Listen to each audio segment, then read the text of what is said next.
Hi everyone, my name is Eshta and I'm here with Han. We're PhD students at University of Toronto and we'll be presenting our paper titled Limits at a Distance. Decision-making for climate action and environmental protection relies on data communicated through descriptions and visualizations. When policymakers are working to address large-scale issues like climate change, they rely on risk and prediction models, spatial analyses, and other climate services that act as decision support tools. What we'll be discussing today is a key cognitive aspect that impacts how decision makers interpret data. Let's consider the following scenario. Taylor is a transportation engineer in a cycling and pedestrian unit. She has been asked to provide her opinion on whether a 10-kilometer bikeway project should be approved, in which a new bike lane would be constructed to connect existing bikeways in two districts. She reads a new report she receives about active travel infrastructure that was implemented in boroughs in London, UK, and how that led to changes in travel behavior and health economic benefits for the next 20 years. The report states that the cost of the program was £100 million. The concept of psychological distance sheds light on situations like this by explaining how decision makers perceive and evaluate outcomes that occur at a distance. Particularly when making decisions, we naturally start at the current time and place, that is, that our reference point is egocentric.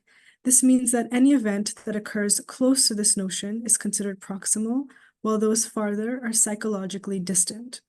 People face 4 dimensions of psychological distance when they make decisions because they have difficulty in perceiving a scenario that is unlike their current circumstances because of the event occurring much later in the future, like benefits that occur 20 years later but have upfront costs, occurring at a geographic spatial distance, such as happening in UK versus locally, feeling as though the event is not real or hypothetical because decisions made today about the future can have ambiguous and uncertain outcomes, and being outside their personal social surroundings because someone like Taylor doesn't live in the districts where the bikeway project would occur and therefore isn't socially affected. The perception of climate change and decision-making related to it is also prone to psychological distance. Current decision-making for climate action uses data-driven visualizations, including climate indicators, dashboards, risk modeling, etc. So the traversal of psychological distance has to occur through these tools while making decisions.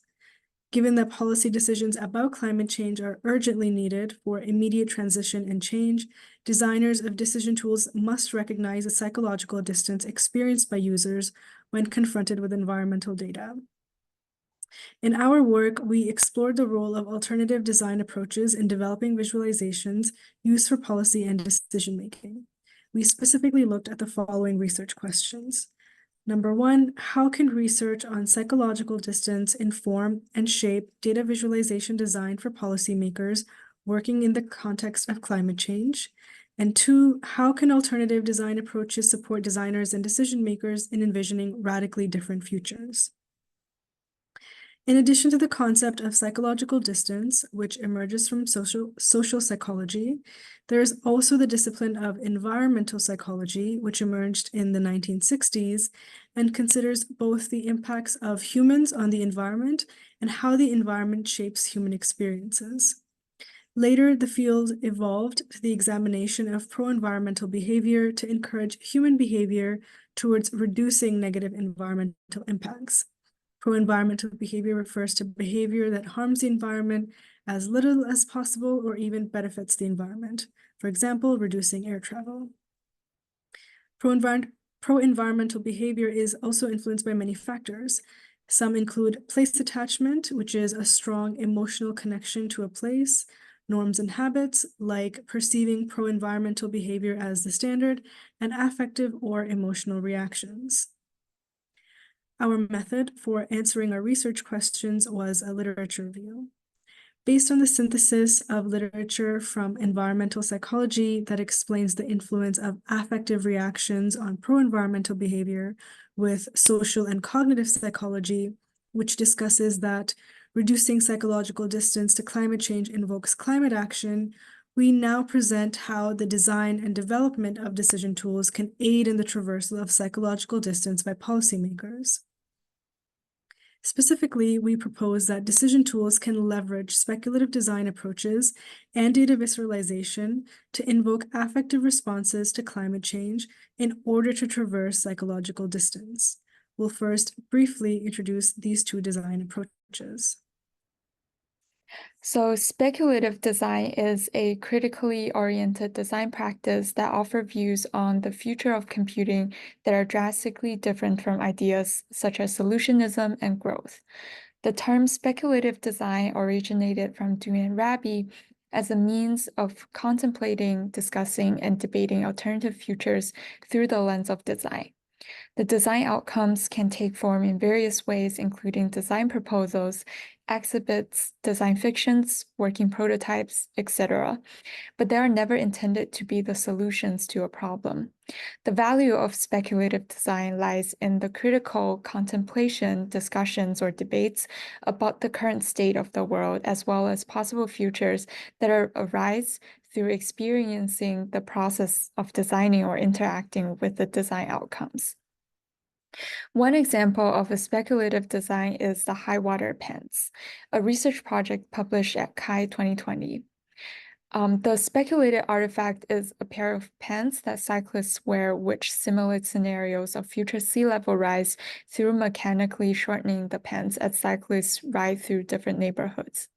The design creates opportunities for cyclists to speculate on the basis of their personal embodied experiences and place-based knowledge about climate change and biking. The paradigm of objective, neutral, and minimalistic visualizations has been dominant since Tufts' best practices for chart chunk and data ink ratio were first conceptualized. But current research shows that data representations are never neutral, and there is no utility in attempting to be. Particularly, D'Ignazio and Klein underscore that all visualizations, no matter how minimal, are constructed by designers that make choices which result in framing effects on how they're interpreted. With this perspective that no data visualization is neutral, we can instead explore data visceralization.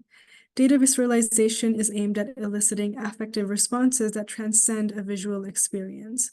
This is a newly emerging approach to data visualization and storytelling that has cognitive benefits in eliciting action by invoking affective reactions to perceived risk. For example, Kuznetsov et al.'s spectacle computing project on air quality involved installation of air quality sensors that change color, red for high pollution and green for low, based on detection of exhaust gas, diesel, or volatile organic compounds in a public park and city street in Pittsburgh, Pennsylvania, USA, which is rated as having poor urban air quality. This installation of balloons was a successful example of how playful media, instead of persuading pro-environmental behavior, can act as an entry point to climate education, discourse, and exploration.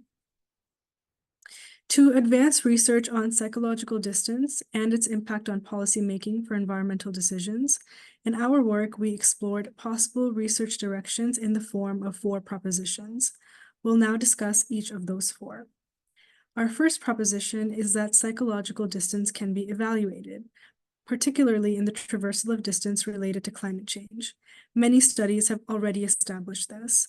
For example, one study conducted a survey of over 600 participants in the US to understand how perception of climate change, by measuring psychological distance, impacted support for climate adaptation and concern for climate change using mediation conceptual models. Another study of over 300 Australian participants studied how framings of psychological distance across all dimensions affected mitigation intentions using principal components analysis and path analysis. The diversity of the methods used in these studies shows that the evaluation of psychological distance is a substantive area of research. Prevailing methods of developing visualizations for dashboards and other tools do not sufficiently consider that people face psychological distance to environmental decisions unless they have experienced its impact personally, which causes emotional responses and memories. Therefore, to extend the first proposition, our second proposition is to recommend further research to examine how visceralization can help policymakers traverse this distance. Studies such as these could be conducted with a participatory approach in which the inclusion and participation of policymakers would center their voices and firsthand experiences. By focusing on their expressed challenges and barriers to making decisions at a distance, the study would engage directly in understanding and overcoming their key concerns. From our earlier scenario, Taylor expressed difficulties in understanding the consequences of bike lane construction and articulating why a new policy was needed. The presentation of aggregate statistics result in abstraction and ambiguity, which creates an obstacle to action. By visceralizing data, we can tap into the affective power of emotional reactions. This could help bring the policymakers closer to the impact they have and make consequences tangible and therefore less ambiguous.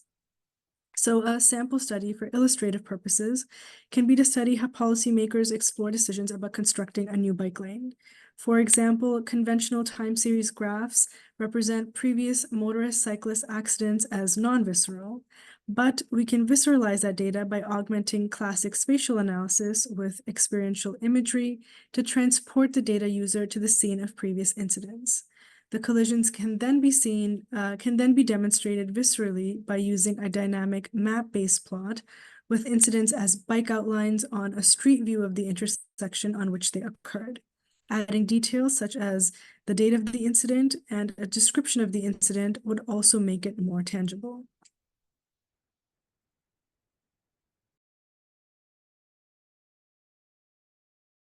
Our third proposition is speculative design helps us envision alternative futures.